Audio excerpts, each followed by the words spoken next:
Silence. That's what $7 million bought in 1895. On the cliffs of Newport, Rhode Island, overlooking the Atlantic Ocean, stands a palace that doesn't feel American. 70 rooms spread across 138,300 square feet. Marble imported from Italy, gold leaf on the ceilings, a 50-foot-high Great Hall designed to make visitors feel insignificant. Magnificent, yes, but that's just the limestone facade. Behind these walls are 40 full-time servants who live in the basement, a coal furnace that burns 6 tons daily, annual operating costs that exceed what most Americans earn in a lifetime, and a family that, within 80 years, will surrender it because they can no longer afford to keep it. Then taxes, labor costs, social backlash. To maintain this palace, the Vanderbilts must spend $200,000 annually, more than $3 million today. For a house, they use 10 weeks per year. And there's more. A widow who tries desperately to keep it and fails. Servants who unionize and demand actual wages. Tax collectors who take 94% of income, and a government that eventually forces the family to give away their palace just to stop the financial bleeding. Can wealth create monuments that outlast the fortunes that built them? And why do today's billionaires, Jeff Bezos, Elon Musk, Mark Zuckerberg, men worth $100 billion plus, refuse to build anything remotely like the breakers? And the real question, why did billionaires stop building mansions like the breakers? And what killed an entire category of architecture that will never return? If you enjoy deep investigations into wealth, architecture, and the economic forces that shape how the rich live, please like, subscribe, and tell me in the comments which Gilded Age mansion you want explored next. Your support makes these detailed stories possible. Thank you for being here. Let's begin. To understand why billionaires stopped building mansions like the breakers, you must first understand why the breakers was built. The answer is not comfort, not practicality, not even beauty. The breakers was built for one reason, to prove that Cornelius Vanderbilt II was the most powerful man in America. The Vanderbilt fortune. By 1885, the Vanderbilt family is the wealthiest in America. The fortune began with Cornelius Commodore Vanderbilt, 1974-1877, who built a shipping and railroad empire worth approximately $100 million at his death, roughly $2.8 billion today. The Commodore left most of his fortune to his eldest son, William Henry Vanderbilt, who doubled it through railroad investments. When William died in 1885, he was worth approximately $200 million, roughly $6 billion today. William divided his fortune among his children. His eldest son, Cornelius Vanderbilt II, inherited approximately $70 million, roughly $2.1 billion today.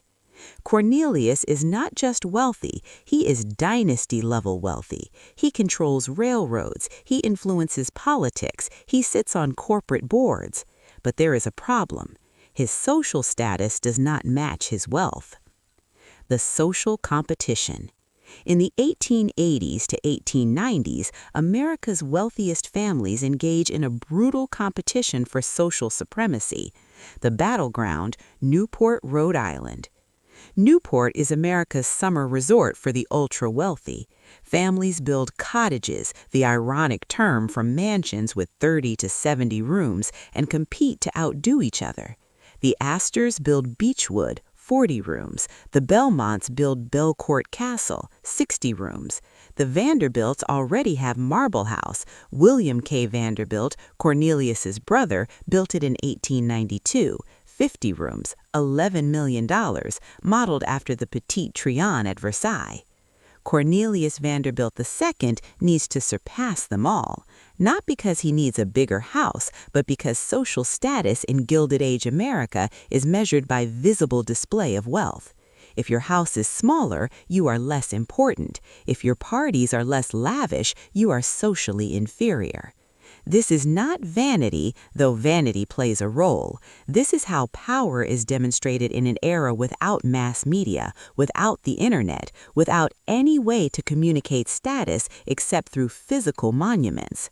Your mansion is your resume, business card, and throne combined. Cornelius decides, I will build the largest, most expensive, most impressive cottage in Newport.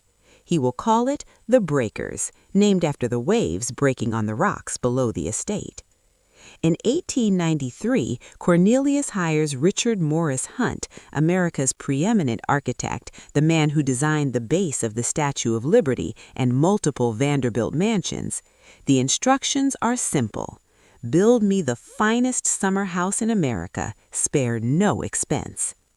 Hunt designs the Breakers in the style of 16th-century Italian Renaissance palaces, specifically modeled after palaces in Genoa and Turin. The construction.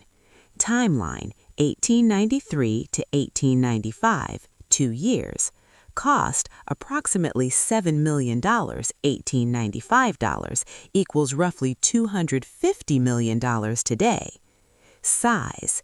70 rooms, 138,300 square feet, including basement and service areas, 4 floors, basement for servants and utilities, first floor for public rooms, second floor for family bedrooms, third floor for guest bedrooms. Materials. Limestone facade, shipped from Indiana.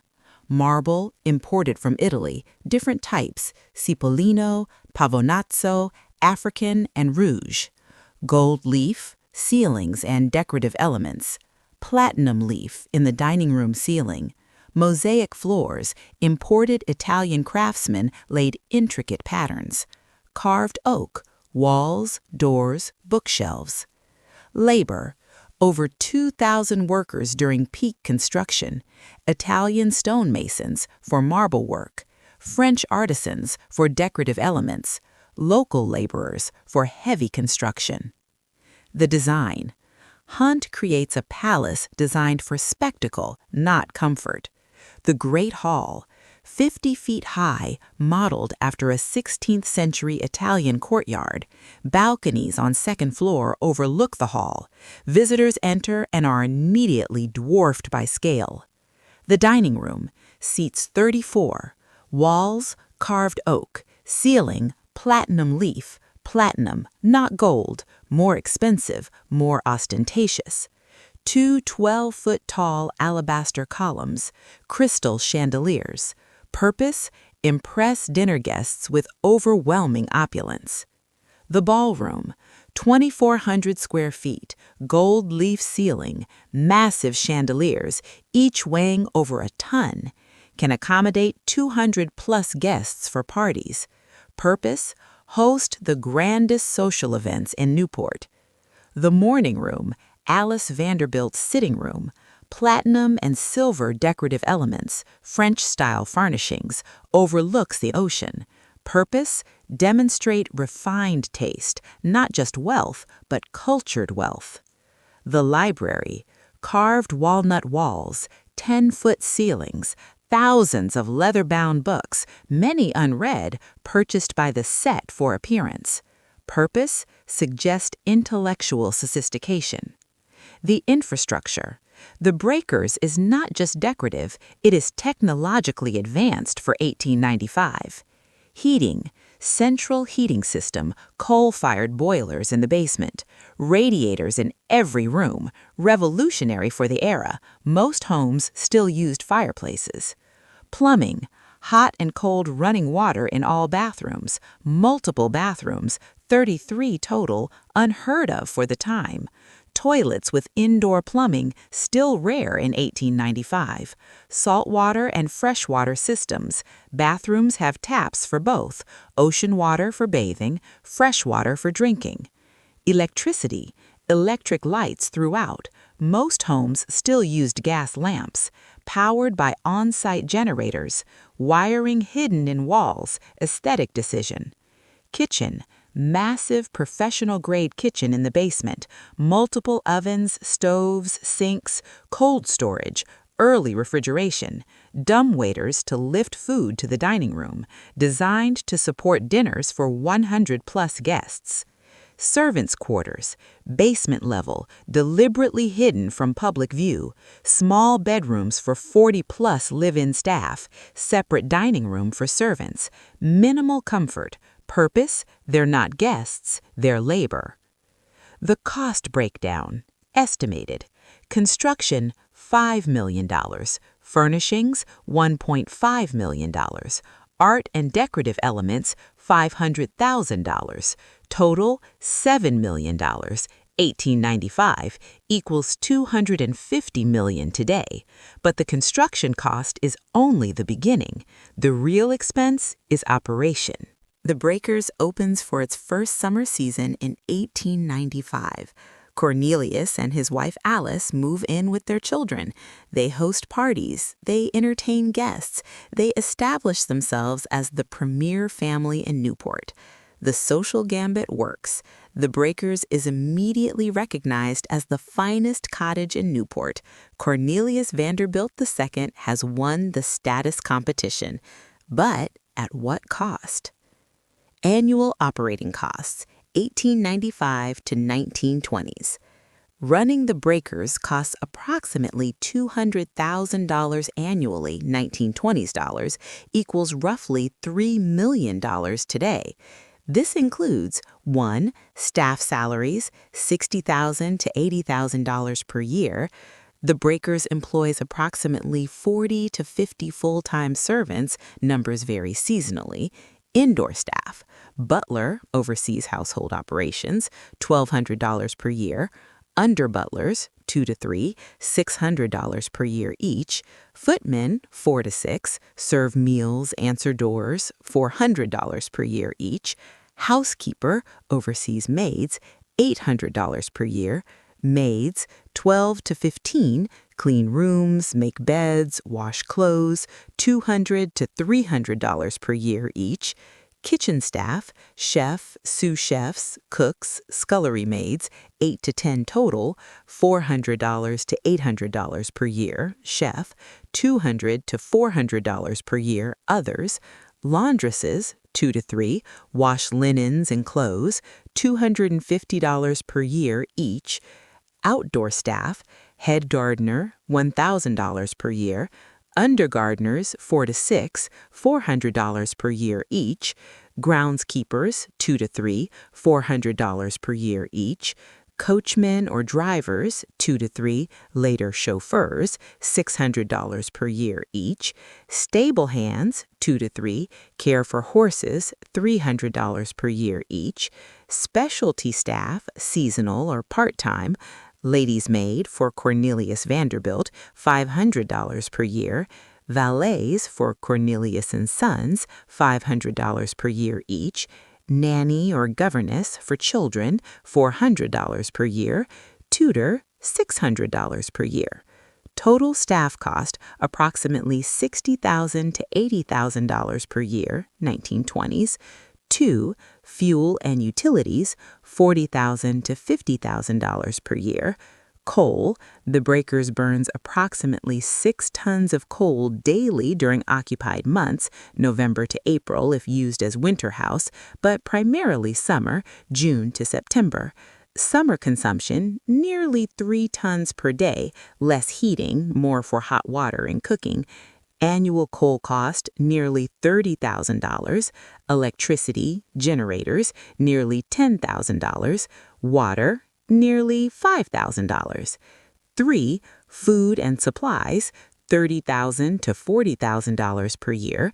The Vanderbilts entertain constantly, dinners for 20 to 40 guests multiple times per week, feeding family plus guests plus 40 to 50 servants, imported delicacies, French wines, European cheeses, exotic meats, average $80 to $100 per day for food, which equals nearly $30,000 per year.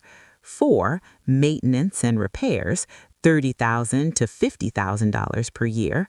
138,300 square feet requires constant upkeep, marble polishing, gold leaf touch-ups, roof repairs as the ocean's salt air corrodes materials, plumbing repairs, carpentry as wood warps in humidity, painting, window cleaning, professional crew required monthly. 5. Property taxes, $10,000 to $15,000 per year, 1920s. Insurance, $5,000 to $10,000 per year.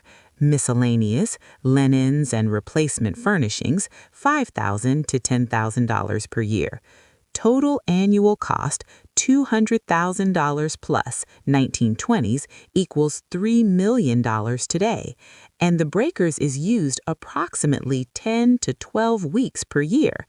The Vanderbilts spend their summers in Newport, June to September, roughly 12 to 14 weeks. The rest of the year, the breakers sits mostly empty, maintained by a skeleton staff, 10 to 15 people, who keep it clean, heated minimally, and ready for the family's return. Cost per week of actual use, $200,000 divided by 12 weeks equals $16,666, 1920s dollars, equals $250,000 plus today. This is economically insane, but for Cornelius Vanderbilt in 1895 to 1899, it is affordable. Here's why. The breakers and dozens of similar Gilded Age mansions were economically viable because of a unique set of conditions that existed between roughly 1870 and 1913. These conditions will never exist again. Condition 1. No federal income tax. Before 1913, there was no federal income tax in the United States. The Constitution, Article 1, Section 9, prohibited direct taxation without apportionment by population. This meant the federal government could not tax individual income. The federal government funded itself through tariffs, import taxes, excise taxes, specific goods like alcohol, tobacco, corporate taxes, limited.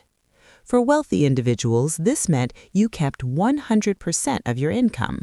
If Cornelius Vanderbilt II earned $1 million in a year from railroad dividends, investments, rents, he paid 0 federal income tax, minimal state taxes, most states had no income tax either, local property taxes only. Modern comparison. A billionaire today earning $1 million pays about 37% federal income tax equals $370,000, about 10 to 13% state tax, California and New York, equals $100,000 to $130,000, Medicare and SS taxes about $30,000, total about $500,000 in taxes. Take home about $500,000. Cornelius Vanderbilt II in 1895, take home $1 million, 100%. This makes an enormous difference in ability to maintain expensive estates. If you keep 100% of income, spending $200,000 per year on the breakers is 20% of a $1 million annual income, high but manageable.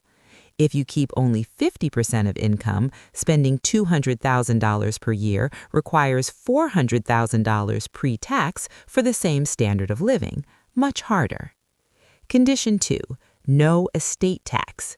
Before 1916, there was no federal estate tax or death tax. When Cornelius Vanderbilt II died in 1899, his heirs inherited his entire fortune, stocks, real estate, cash, tax-free.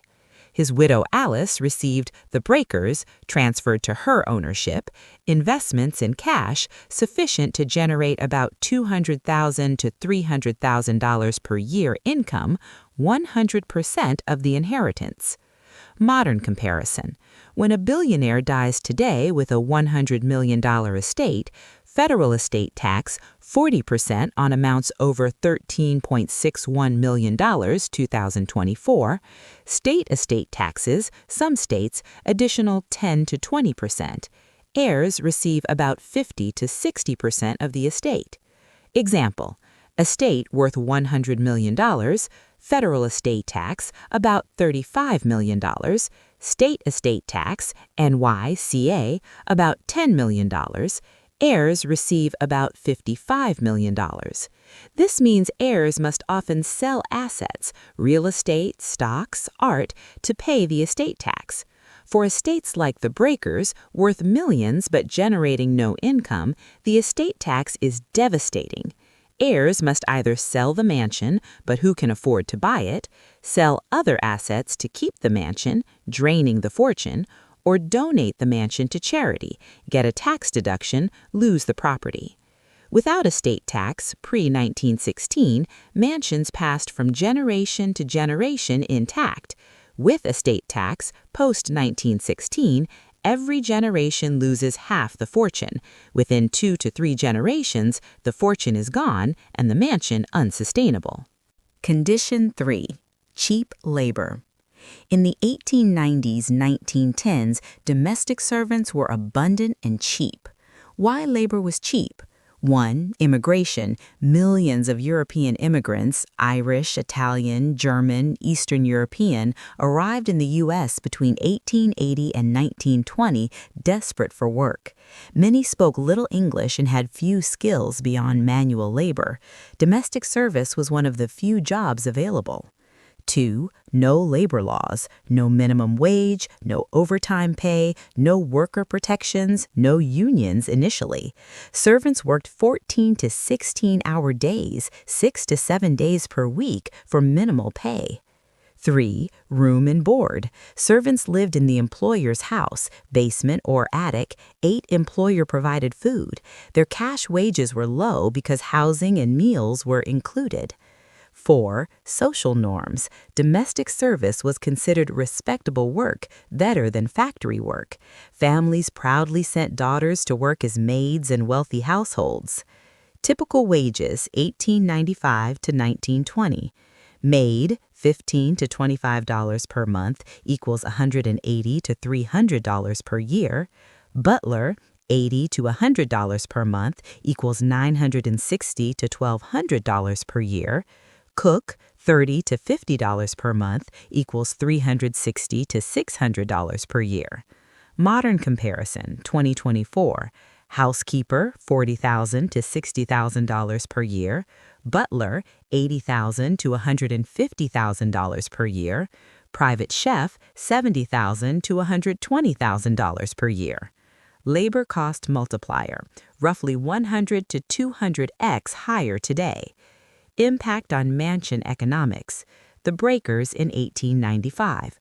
40 servants times average $500 per year equals $20,000 per year in wages.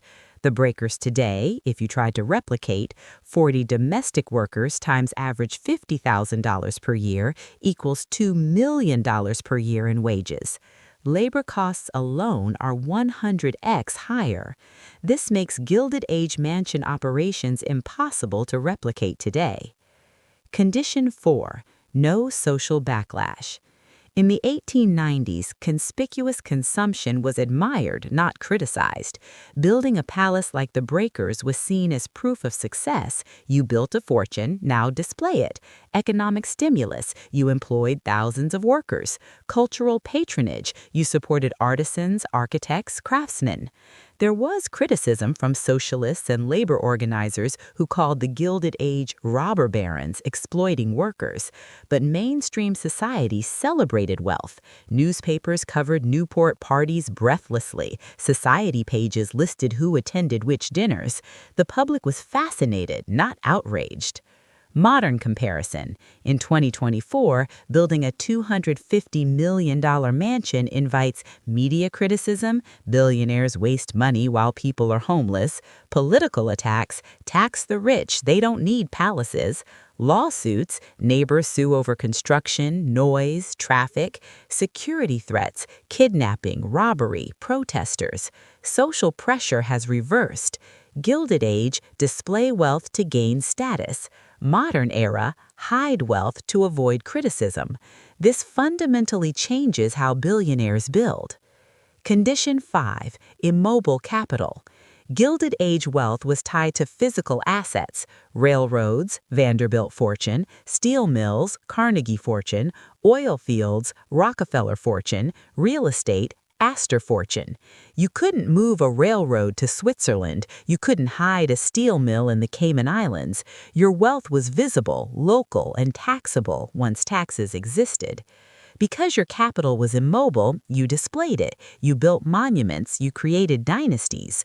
Modern wealth is mobile. Tech stocks can be sold instantly, anywhere. Cryptocurrency exists only digitally. Offshore accounts, money can be moved globally in seconds. Intellectual property, patents, brands, intangible. Modern billionaires don't need physical monuments to demonstrate wealth. Their net worth is public information: Forbes list, Bloomberg Billionaires Index. Building a $250 million mansion makes no strategic sense. It just creates a taxable asset that's hard to sell. The Breakers is not unique. It is the pinnacle of a trend. Between 1880 and 1920, America's wealthiest families built dozens of similar palaces. Newport, Rhode Island. The Breakers, Vanderbilt, 1895, 70 rooms, $7 million. Marble House, Vanderbilt, 1892, 50 rooms, $11 million. Rosecliff, Ulrichs, 1902, 40 rooms, $2.5 million. The Elms, Berwind, 1901, 48 rooms, $1.4 million. Rough Point, Duke, 1922, 39 rooms.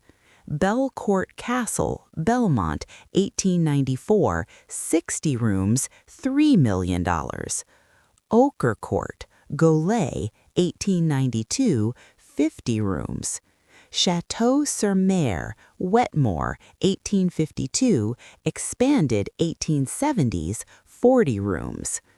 Plus 30+ additional cottages, each 20 to 60 rooms. Long Island, New York, Gold Coast, Oheka Castle, Cannes, 1919, 127 rooms, $11 million. Falaise, Guggenheim, 1923, 26 rooms. Westbury House, Phipps, 1906, 48 rooms. Old Westbury Gardens, Phipps, 1906, 23 rooms. Eagle's Nest, Vanderbilt, 1910, 40+ rooms. Plus 600+ estates built on Long Island between 1890 and 1930. Fifth Avenue, New York City, Cornelius Vanderbilt II Mansion, 1882, 130 rooms, entire city block, demolished 1927. William K. Vanderbilt Mansion, 1882, 60 rooms, demolished 1926. Andrew Carnegie Mansion, 1901, 64 rooms, now Cooper Hewitt Museum. Henry Clay Frick Mansion, 1914, 40 rooms, now the Frick Collection Museum. Dozens more, almost all demolished by 1950. Other locations: Biltmore, Asheville, North Carolina, Vanderbilt, 1895, 250 rooms, $6 million. Hearst Castle, San Simeon, California, 1919 to 1947, 165 rooms, $10 million plus. Whitemarsh Hall, Philadelphia, 1921, 147 rooms, $10 million, demolished 1948. Linwood Hall, Philadelphia, 1900, 110 rooms, abandoned, decaying. Mar-a-Lago, Palm Beach, 1927, 128 rooms, $7 million. Total, over 300 mega mansions, 50+ rooms, built between 1880 and 1930. The social function. These mansions served a specific purpose: status competition among the ultra-wealthy. Families competed to build the largest house, host the most lavish parties, acquire the most prestigious art, and marry their children into European aristocracy. The season. The wealthy followed a social calendar. Winter, New York City, Fifth Avenue mansions, or Florida, Palm Beach. Spring, travel to Europe. Summer, Newport, Rhode Island, the Breakers, etc. Fall, Adirondacks, or country estates. Each season required a different mansion, fully staffed, ready for entertaining. Maintaining 3 to 4 mansions simultaneously was normal for the wealthiest families. This was economically sustainable only because no income tax kept 100% of income, no estate tax, wealth passed intact, cheap labor, servants cost pennies, social pressure, status required visible display. All 4 conditions are about to be destroyed. February 3, 1913. The 16th Amendment to the U.S. Constitution is ratified. The amendment is brief, just 30 words. The Congress shall have power to lay and collect taxes on incomes from whatever source derived, without apportionment among the several states and without regard to any census or enumeration. Translation: the federal government can now tax your income. The first federal income tax law is passed in October 1913. Initial rates: 1% on income over $3,000, $90,000 today. 6% on income over $500,000, $15 million today. These rates seem modest, the wealthy grumble but pay. But the precedent is set. The government can tax income, and once that power exists, tax rates will only rise. For the Vanderbilts, Astors, and other mansion-owning families, this is the first crack in the foundation. The immediate impact. Alice Vanderbilt, Cornelius died in 1899, she now owns the Breakers, calculates her new tax burden. Before 1913, annual income from investments, approximately $300,000, federal income tax, $0, take-home, $300,000, cost of maintaining the Breakers, $200,000, surplus, $100,000, loss, $18,000 per year. Not catastrophic, yet. But Alice understands this is the beginning, not the end. She is right. September 8, 1916. Congress passes the Revenue Act of 1916, which includes the first federal estate tax, death tax. Initial rate: 10% on estates over $50,000, $1.5 million today. Again, the rate seems modest, but the principle is devastating. For the first time in American history, the government will tax wealth when you die. This means you build a fortune, taxed via income tax while building it, you maintain assets, taxed via property tax while owning them, you die, taxed again via estate tax when transferring to heirs. Triple taxation. For the mansion-owning families, the estate tax is particularly destructive because mansions are high value, worth millions of dollars, zero income, they generate no revenue, illiquid, you can't sell half a mansion to pay taxes. When the owner dies, heirs face a choice: sell other assets to pay estate tax and keep the mansion, depleting liquid wealth; sell the mansion, but who will buy it? Donate the mansion to charity, get tax deduction, lose the property. Alice Vanderbilt is in her 60s in 1916. She knows, when she dies, her children will face estate taxes on the Breakers. The mansion is appraised at approximately $3 to $5 million, 1916 value. At 10% estate tax, her heirs will owe $300,000 to $500,000 just to inherit it. Then they must continue paying $200,000 plus per year to maintain it. The mathematics no longer work. but Alice believes the tax rates will stay low. Temporary wartime measures, WWI, is ongoing. She is catastrophically wrong. The federal government needs revenue to fund World War I, 1917 to 1918, then the New Deal, 1933 to 1939, then World War II, 1941 to 1945. Tax rates rise relentlessly. Income tax top rate, 1913, 7%, 1918, 77%, WWI funding. 1922, 58%, post-war reduction. 1932, 63%, Great Depression, government needs revenue. 1936, 79%, New Deal programs. 1941, 81%, World War II begins. 1944, 94%, peak wartime rate. 94%. If you earned $1 million, the government took $940,000. You kept $60,000.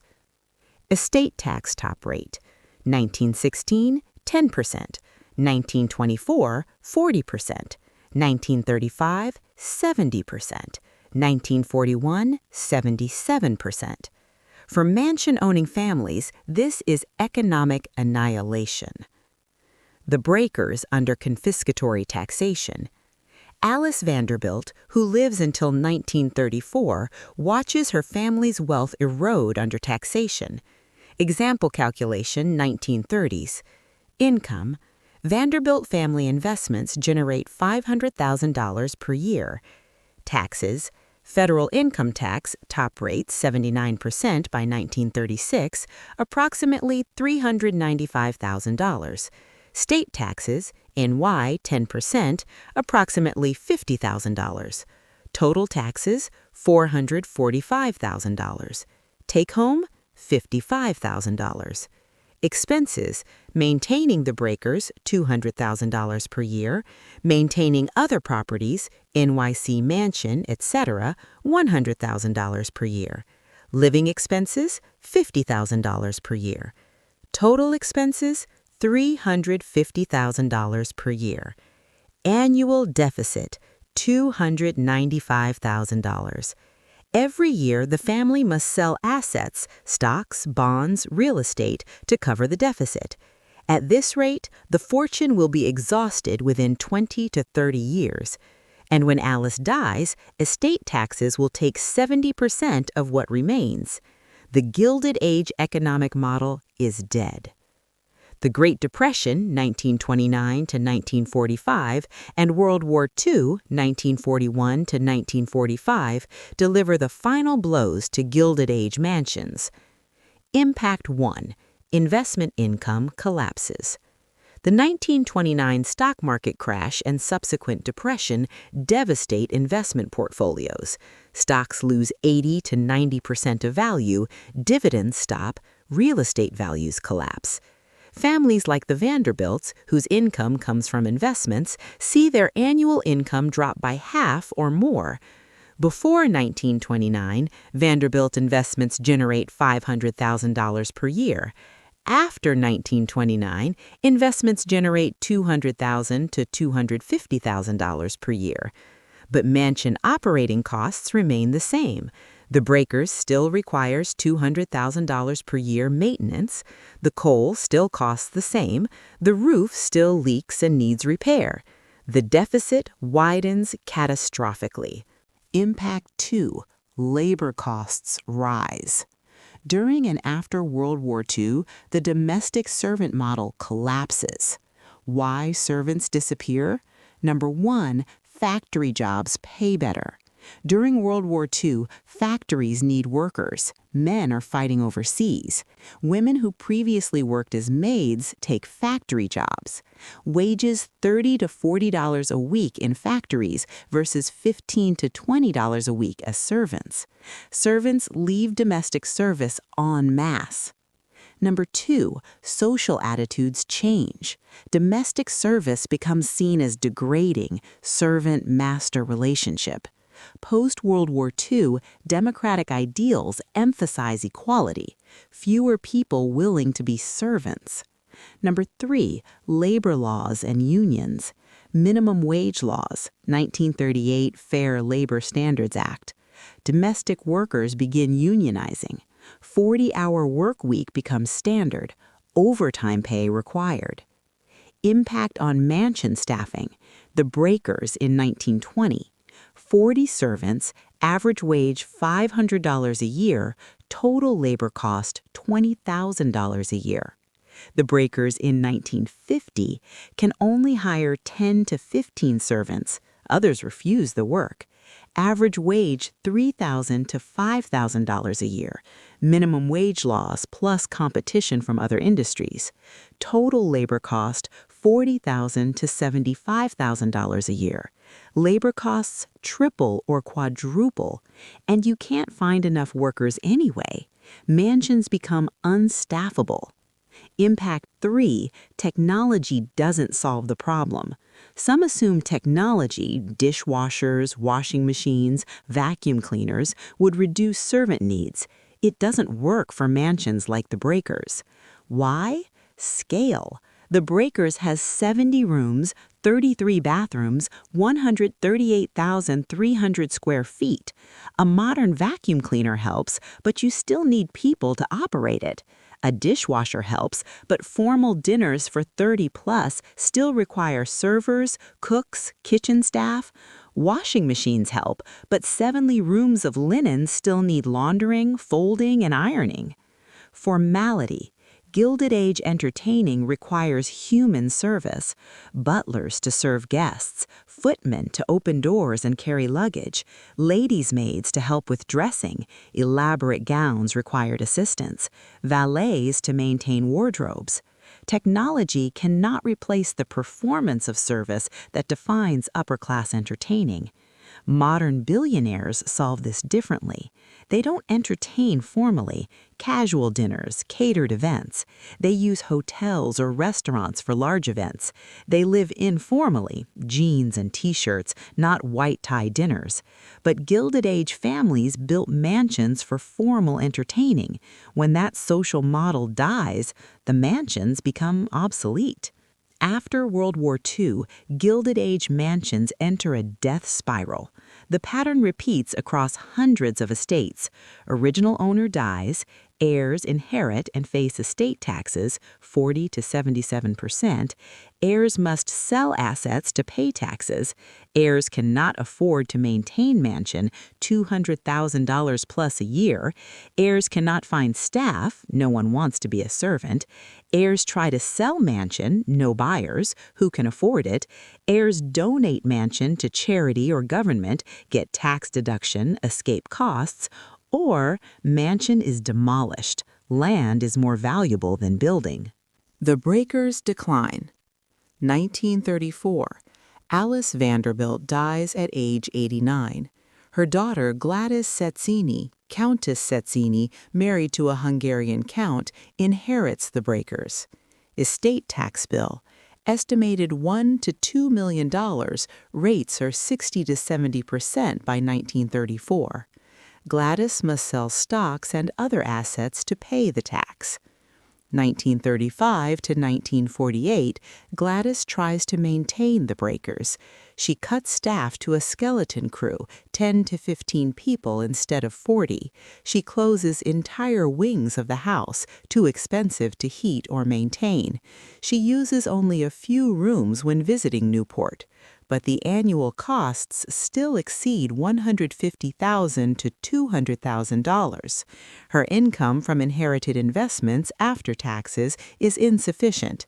Every year she sells more assets to cover the deficit. 1948, Gladys makes a desperate decision. She leases the breakers to the Preservation Society of Newport County for $1 per year. The Preservation Society will maintain the property, open it to paid tours, admission is $1 to $2 per person, keep it from decaying. Gladys retains a private apartment on the 3rd floor, but most of the mansion becomes a museum.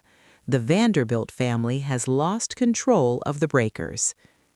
1972, complete surrender. 1969, Gladys Sezzini dies. Her daughter, Countess Sylvia Sapari, inherits the breakers. Sylvia faces the same impossible economics: estate taxes on inheriting the property, ongoing maintenance costs, no income from the mansion, cannot sell it, Preservation Society already controls it. June 1972, Countess Sapari donates the breakers to the Preservation Society of Newport County outright.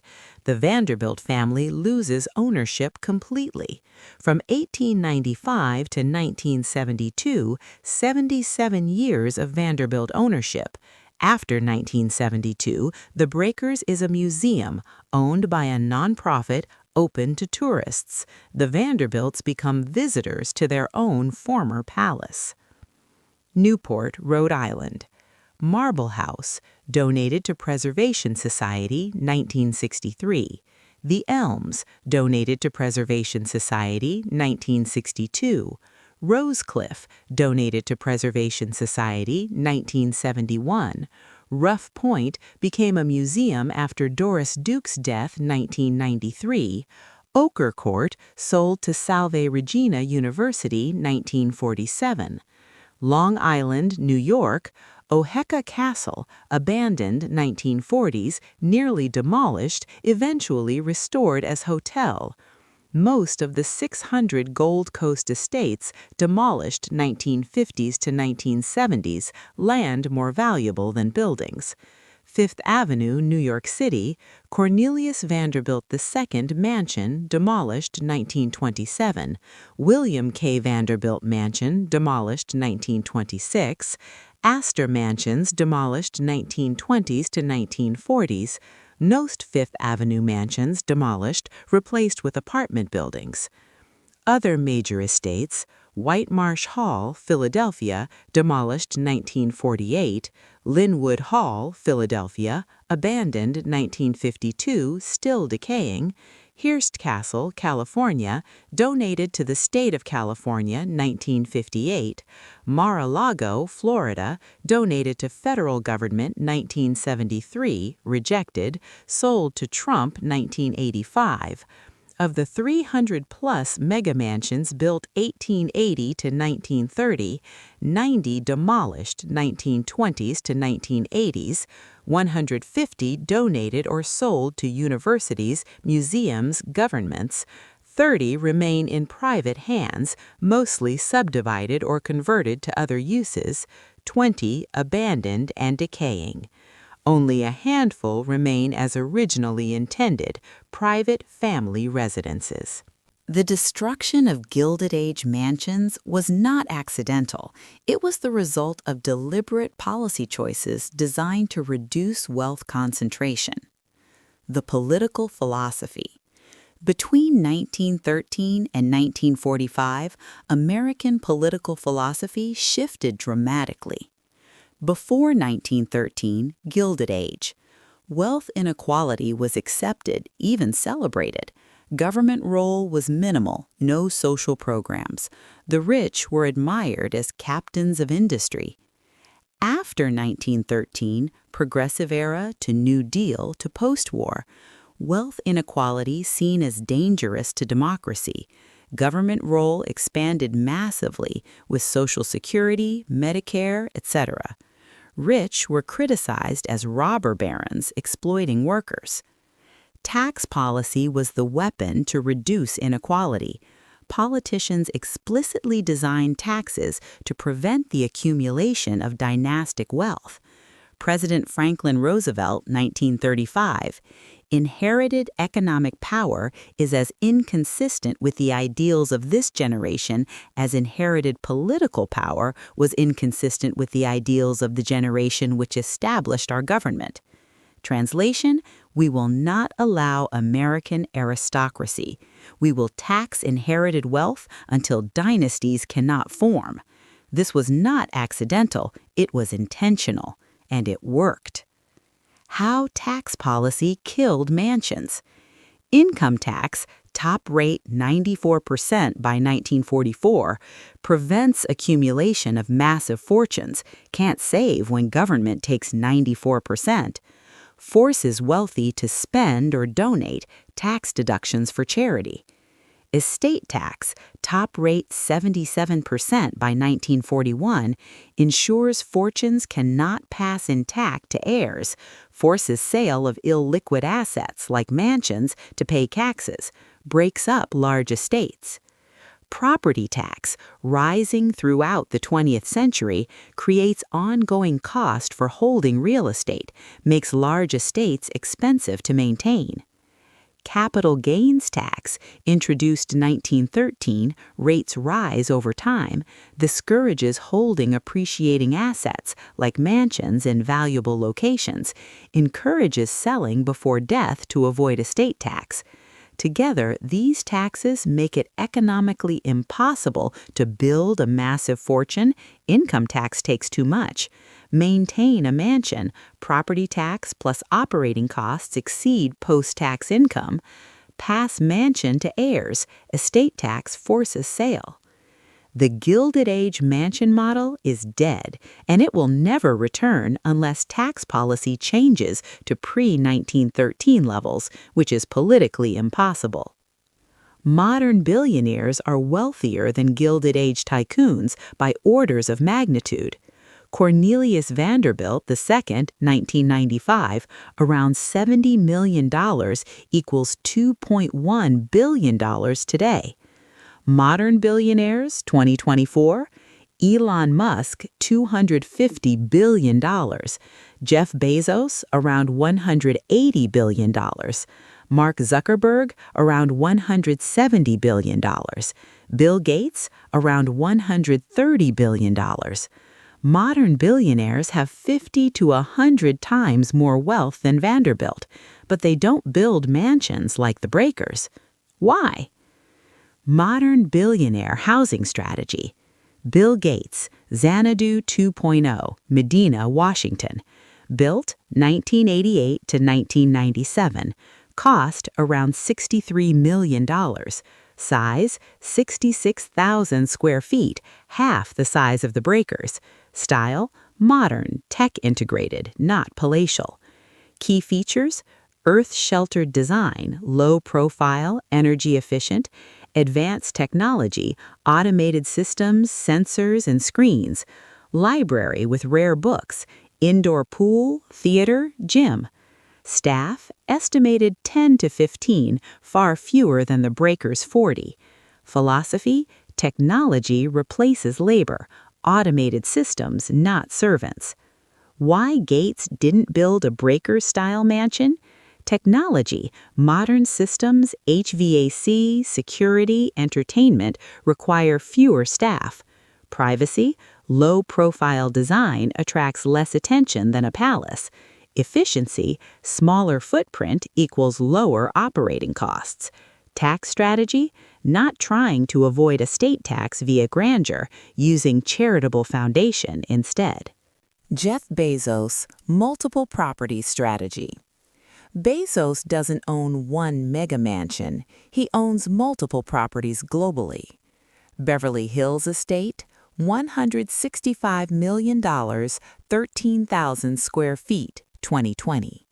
Washington, D.C. Mansion, $23 million, 27,000 square feet, 2016.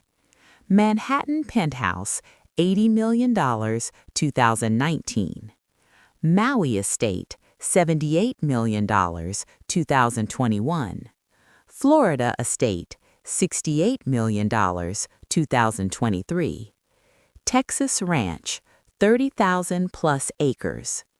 Total investment, roughly $500 million across multiple properties.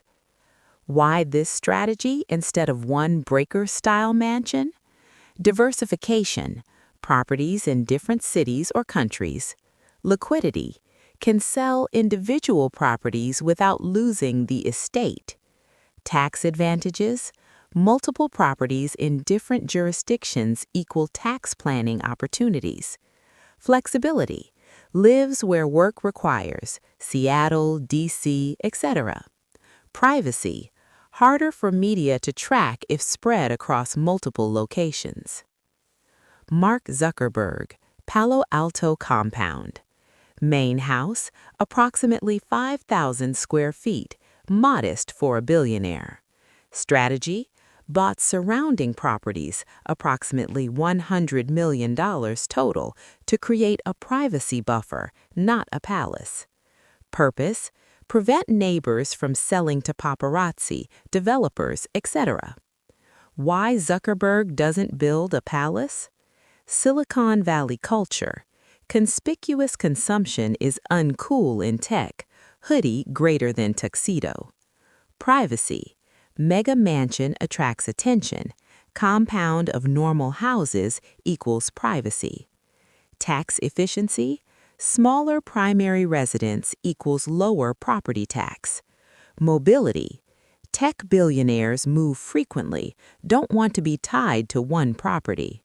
Modern billionaires are richer but live in smaller, more efficient, more private homes. Why? Because the incentives have reversed.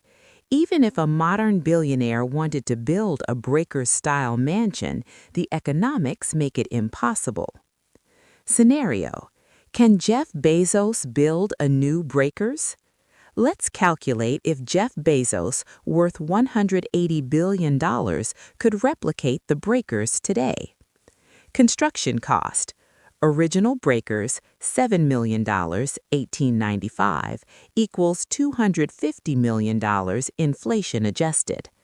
Modern construction, $500 to $750 million. Labor costs 100x higher, materials costs higher, environmental regulations, permitting, etc. Annual operating costs. Labor, 40 staff times $60,000 per year equals $2.4 million per year. Utilities, 138,300 square feet times $5 per square foot per year, HVAC, electric, equals $690,000 per year. Maintenance, 138,300 square feet times $10 per square foot per year, cleaning, repairs, equals $1.38 million per year.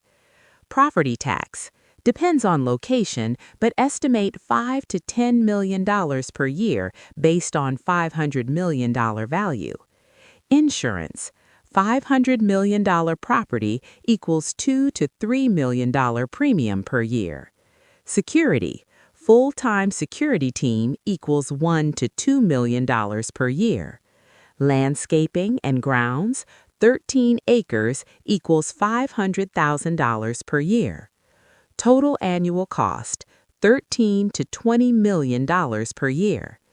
Bezos's annual income, rough estimate, net worth, $180 billion. Conservative return, 5% per year equals $9 billion per year. After taxes, 40% Fed plus state equals approximately $5.4 billion take home. Can he afford $20 million per year to operate the mansion? Yes, it's 0.37% of his annual income. So why doesn't he? The real reasons modern billionaires don't build palaces. 1. Social backlash. Building a $500 million palace invites billionaire builds palace while homelessness rises, political targeting. Senators and representatives call for wealth taxes, mansion taxes. Protests. Activists camp outside, vandalize property. Lawsuits. Neighbors sue over construction, environmental impact. Modern wealth must be hidden, not displayed. 2. No social return. In 1895, building the breakers increased Cornelius Vanderbilt's social status. In 2024, building a breaker-style mansion decreases social status. Silicon Valley culture, real innovators live modestly. Steve Jobs wore turtlenecks, lived in normal house. Political culture, Billionaires should donate, not build palaces. Media culture. Excess is embarrassing, not impressive. There is no status gain from conspicuous consumption. 3. Mobility. Gilded Age wealth was local. Vanderbilt railroads ran through specific states, had to live near railroad headquarters, investors, operations. Modern wealth is global. Bezos can run Amazon from anywhere with internet. Zuckerberg can run Meta remotely. Musk moves between Texas, California, internationally. Tying yourself to one massive property is a liability, not an asset. 4. Investment logic. Gilded Age, real estate was display, prove you're rich. Modern era, real estate is investment, generate returns or tax benefits. A $500 million mansion generates $0 income, costs $20 million per year to maintain, loses $20 million per year, is illiquid, can't sell easily, and triggers huge property taxes, triggers estate tax when you die. It's a terrible investment. Modern billionaires buy apartment buildings, generate rental income, commercial real estate, office buildings, hotels. Land appreciates, can develop later. Art appreciates, can donate for tax deduction, not palaces that bleed money. 5. Estate tax. When Bezos dies, his estate will face 40% federal estate tax on everything over $13.61 million. On $180 billion, that's approximately $72 billion in estate tax. His heirs will have to sell assets to pay this. If he owns a $500 million mansion, his heirs will likely have to sell it, but who will buy, donate it, lose the property, demolish it. Land worth more than building. Why build something your heirs can't keep? Gilded Age families didn't face this problem. No estate tax pre-1916. Modern billionaires do. After 20,000 words and 130-plus years of history, we can now answer definitively, why did billionaires stop building mansions like the Breakers?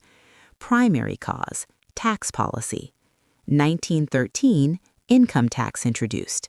Top rate starts at 7%, rises to 94% by 1944.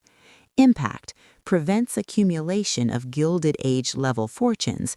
Even if you earn millions, government takes 90% plus, can't save enough to build or maintain palaces.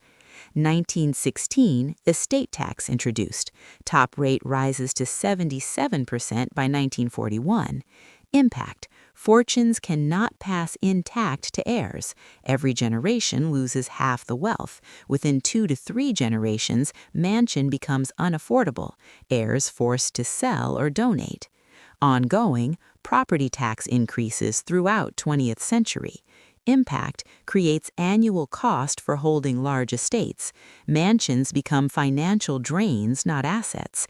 Result, tax policy made Gilded Age mansions economically impossible. Secondary cause, labor costs. 1895 to 1920, domestic servants abundant and cheap. Immigration provides labor pool, no minimum wage, no labor laws, $200 to $500 per year per servant. 40 servants equals $20,000 per year total. 1945 to present, domestic servants scarce and expensive. Factory jobs pay better, labor laws, minimum wage, overtime, benefits, social stigma against domestic service, $40,000 to $80,000 per year per worker. 40 workers equals $2 million per year total. Labor costs increased 100x. This alone makes Gilded Age mansions unsustainable. Result, cannot staff mansions at any affordable price. Tertiary cause, social attitudes. 1895, conspicuous consumption equals status. Building palace proves success, admired by society, covered positively by media.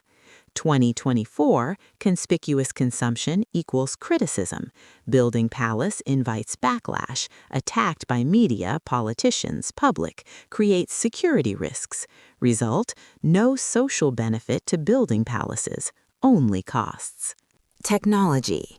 Modern systems reduce servant needs but don't eliminate them, make smaller homes more livable. Wealth mobility.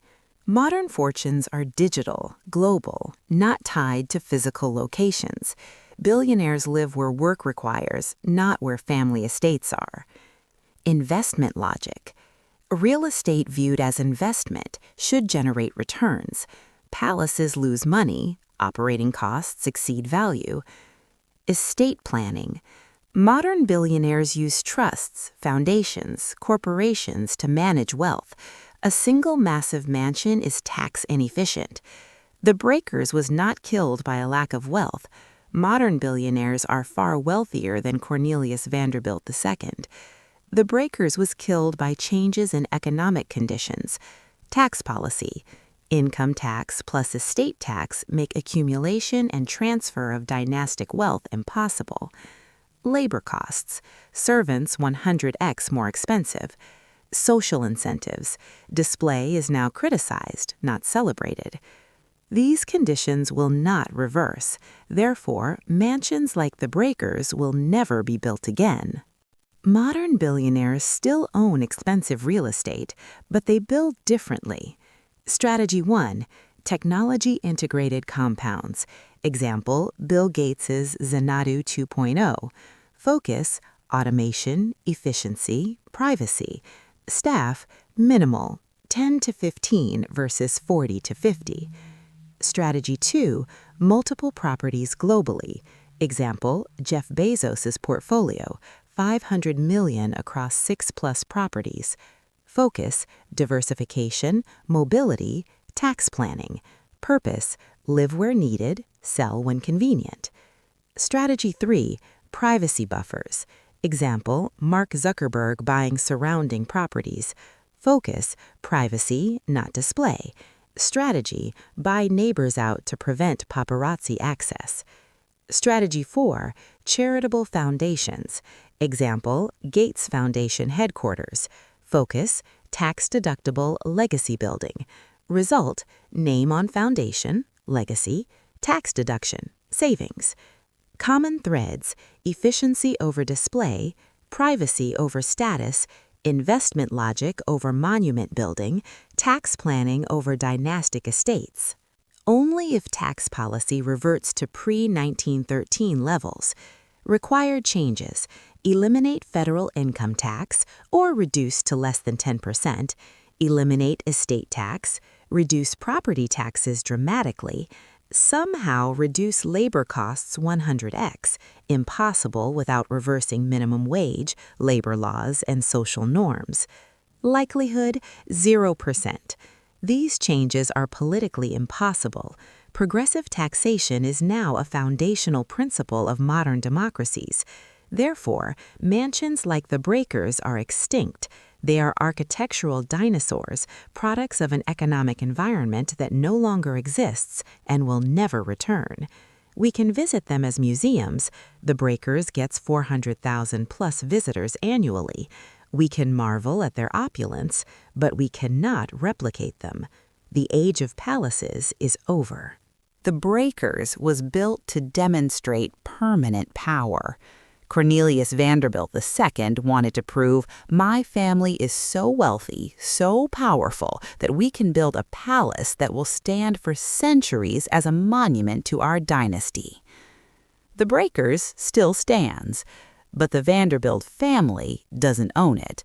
The palace outlasted the dynasty, which proves exactly the opposite of what Cornelius intended.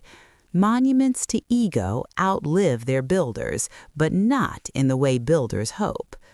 The Breakers didn't preserve the Vanderbilt legacy, it became evidence of the Vanderbilt failure. They built a palace to prove their permanence, they lost it to prove their impermanence. And every visitor to the Breakers today learns the same lesson. No amount of marble can outlast economic forces. No amount of wealth can resist political change. No dynasty endures when the rules change. The Breakers is not a monument to Vanderbilt's success. It is a monument to what happens when the world changes and you cannot adapt. Cornelius Vanderbilt II built for eternity. His heirs lost it within 77 years because tax policy defeated marble, because democracy defeated dynasty, because the Gilded Age ended and nothing that depended on it could survive. If you enjoyed this investigation into why an entire category of architecture went extinct, please like this video and subscribe to the channel. Your support makes these detailed economic and social histories possible. Tell me in the comments, which abandoned Gilded Age mansion should we explore next? Linwood Hall, still standing, still rotting, the 110-room palace that couldn't be saved. Oheka Castle, a 127 rooms, abandoned, nearly demolished, now a hotel, how it survived. The Vanderbilt mansions of Fifth Avenue, all demolished, why did NYC destroy them all? The Gold Coast Estates, 600-plus Long Island mansions, where did they all go? These aren't just buildings, they're lessons in economics, politics, and social change. Every palace has its price, every dynasty has its end. The Breakers survived because it learned to serve the public, not the family. And that's the only way monuments outlast their builders. Thank you for watching. I'll see you in the next investigation.